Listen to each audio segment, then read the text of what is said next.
L'ancien président français Jacques Chirac est décédé jeudi à l'âge de 86 ans, aurait déclaré sa famille. Avec le départ de Chirac, la France est en train de perdre l'un de ses plus importants visages politiques modernes, dont la carrière politique a duré un demi-siècle. Chirac était très populaire en France et dans le monde arabe pour ses positions courageuses sur les questions du Moyen-Orient. L'ancien président français Jacques Chirac est décédé jeudi à l'âge de 86 ans, aurait déclaré sa famille à l'agence de presse française AFP, en train d'inspecter un homme politique et humanitaire dont la carrière s'étend sur plus d'un demi-siècle.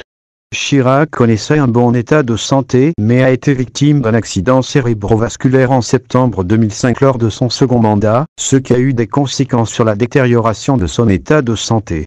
Sa dernière apparition publique lors d'une cérémonie officielle remonte à novembre 2014. Chirac était l'un des visages les plus en vue de la vie politique française moderne. Il a débuté sa carrière politique dans les années 1960, s'étalant sur 40 ans, pour se terminer en 2007 après 12 ans passés à l'Élysée. Après son retrait politique, il a poursuivi sa lutte humanitaire par le biais de la Fondation Chirac pour la paix.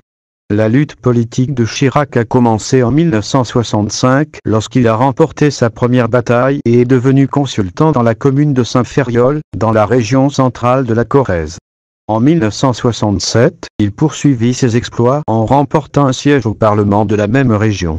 C'était le début d'une époque particulière pour cet homme qui, jusqu'à son dernier souffle, resta fidèle aux principes de la Ve République fondée par son chef spirituel Charles de Gaulle en mai 1958.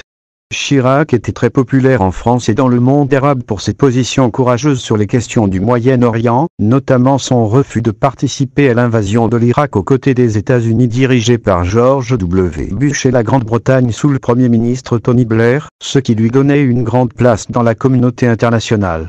Après une confrontation sans précédent avec le parti d'extrême droite du Front National, Chirac a été élu président pour 2 mandats consécutifs en 1995 et 2002.